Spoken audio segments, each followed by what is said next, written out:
What is the difference between mercy and missions? I have a hard time sometimes trying to differentiate particular words because I think words kind of change over time and people use them differently. But there is, like you were saying, a lot of churches have a mercy ministry, and we rarely have a justice ministry, which is something to think about.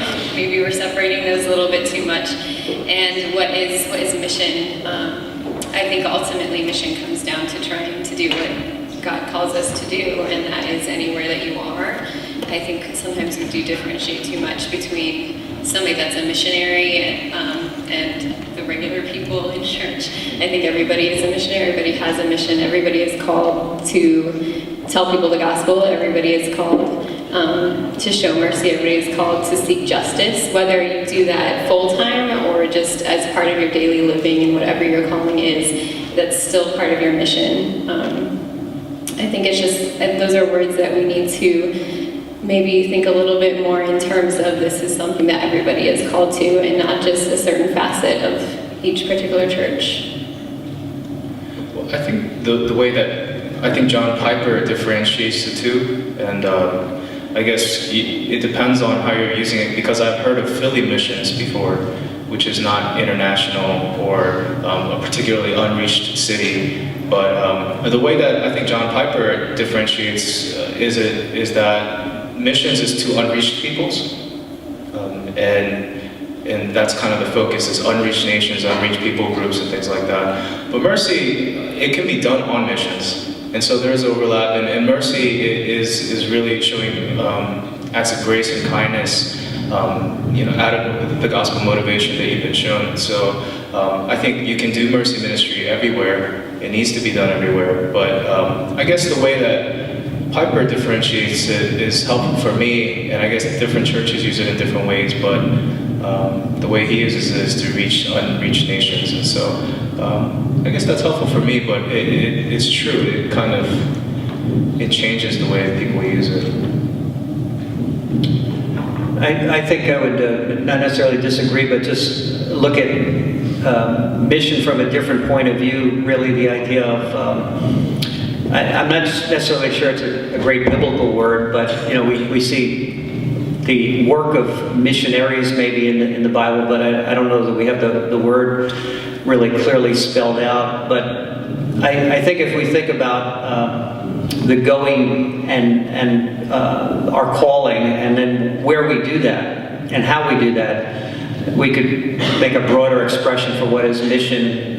So if we're a college student, or my children are in the rock band world these days, so they have exposure to thousands of people in that environment. So can you be a missionary in music? Could you be a missionary through business, which is what I'm going to be talking about later? And so the idea of the classic picture of sending someone and then they have a church, a clinic, and a school in another country, I think we're looking at things from a very different point of view today, or even churches that are missional in the sense that we have a building and everybody comes to us for Christian goods and services, or we are training people to go out and be missionaries everywhere they are, and even to the ends of the earth.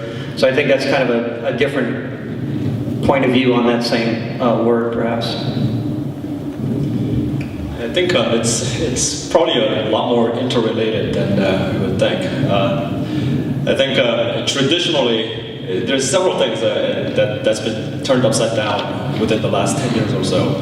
And one of them is that the whole idea of where do you send people to as missionaries, and traditionally it's been to what we call the 1040 window, where most of the unreached people are. But I think what we're finding is that they're all here. They're all here, and it's been turned upside down. And then the other part of this is that there has been a distinction between the ministry of deeds and ministry of words. And we've tended to separate between the two. And by the way, we all kind of suffer from this. We kind of swing from one to the other. we are called to keep both of them together, where we need to share the gospel of Christ and we need to act of mercy and justice. We do have a hard time putting the two together. Increasingly, this is becoming more and more the ways that we can reach our neighbors, who are also from the unreached people groups, and they're all right here. And how do we reach them? And oftentimes it has to be through felt needs, which is acts of mercy. How do we gain the avenue and credibility for the gospel message? Well, it shouldn't be just because we want to, make converts. I think that's sometimes what we are thinking about. But at the same time, it's all together. It's all very much interrelated. Mercy is part of the gospel mission. If our acts and deeds do not convey that, then our message is hollow. I really don't want to be able to, I don't want to differentiate between the two, because I think mercy is part of the mission of God for the church. And I think it's much more helpful for me, at least, to think about it that way. And then to be able to say how it relates, how it's a show and tell for the gospel message.